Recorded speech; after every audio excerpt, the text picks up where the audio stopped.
What's like your advice to a guy who's whatever, he could be coming out of university or in his 30s, but he's like looking for a little direction. How do you start off, get centered to become successful, get money, get big? Like what would you tell them?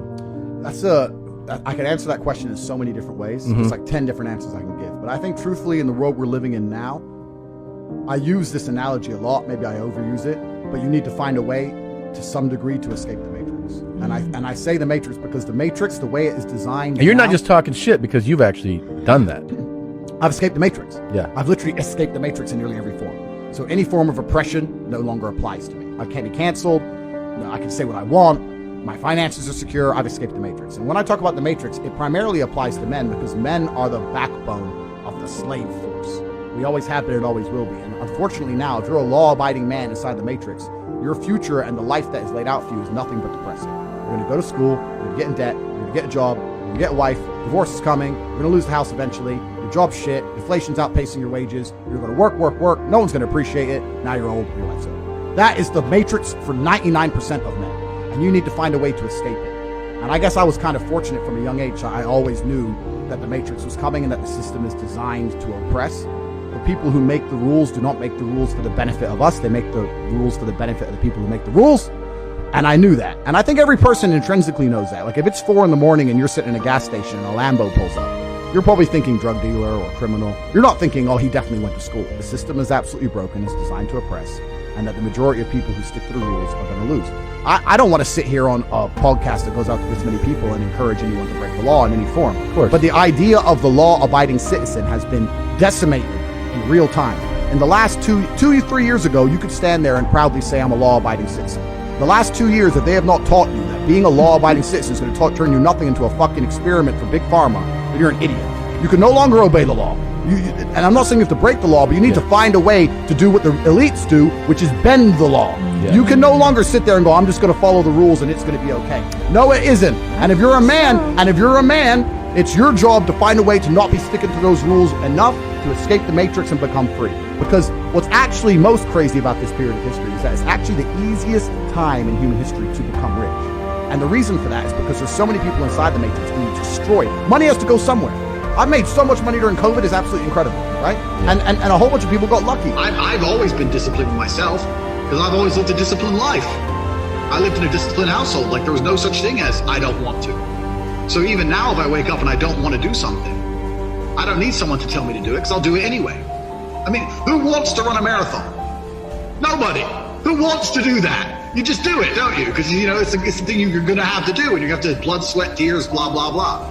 So yeah, I was growing up in a very disciplined household, and I think it's absolutely the best thing that ever happened to me. And yeah, that's it. I had a very, very good childhood. When I look at some of the stuff on Twitter about parenting and stuff, like in my household, I fucked up, I got hit, for example. And I think that's a fantastic. I can't wait to kick my kid's ass when he gets hurt. I can't wait because that's the real world. The real world's going to hit you hard if you make mistakes, and you need to learn that there's boundaries you shouldn't cross, and you need to learn to, cause and effect. I love my upbringing from start to finish. Yeah, and it seems like it served you well. I get called a sociopath all the time and a psychopath all the time. I get called that, but I don't think people understand that there is a version of the world where you can feel things and really not give a fuck how you feel. Like if I feel sad, it does not change how I act, and it does not change the things I do. If I don't feel like going to the gym, I go to the gym. If I don't feel like working, I will still work.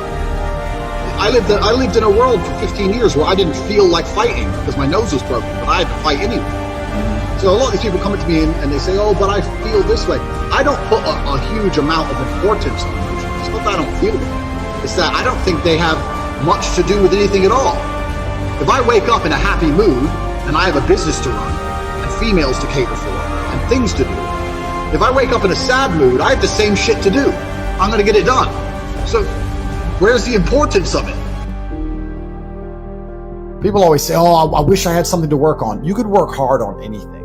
It can be the most jackass thing. You can work hard on, I don't know, fucking whittling buildings. Whittling twigs. But if you truly work your ass off, it's difficult for it to have a negative impact on your life. It's hard to say, I'm working my ass off for X and it's made my life worse.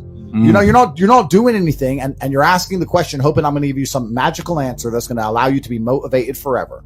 But motivation isn't real. Everyone says this. Motivation is not real. Discipline's real. I do not feel like training, but I still train because I'm a disciplined individual. You don't get to go through life only doing the things. This once again ties into your network, the people around you, everyone else around you. When you say you feel a certain way, if they don't check you, then why are you hanging around with them? Facts. If you're going to sit there and go, I feel sad, and your friend's going to go, oh, bro, you feel sad, man? Sorry to hear that, bro. It's hard to be sad, bro. You sad, bro? Oh, we're sad too, bro. I was sad last week. What the f***'s wrong with you? I can't even... Tristan, I feel sad. Rich, shut up. My boys around me, there is no weakness in my circle. You need to create your reality. You got to keep this in mind. I'm tired of hearing guys message about how they feel. I don't feel motivated. I don't feel. Feel. Leave the feelings to the girls, right? That's what they do. We act. We're men of action. We get things done. So the world got built. All of it. All the men who built the skyscrapers felt scared. They did it anyway.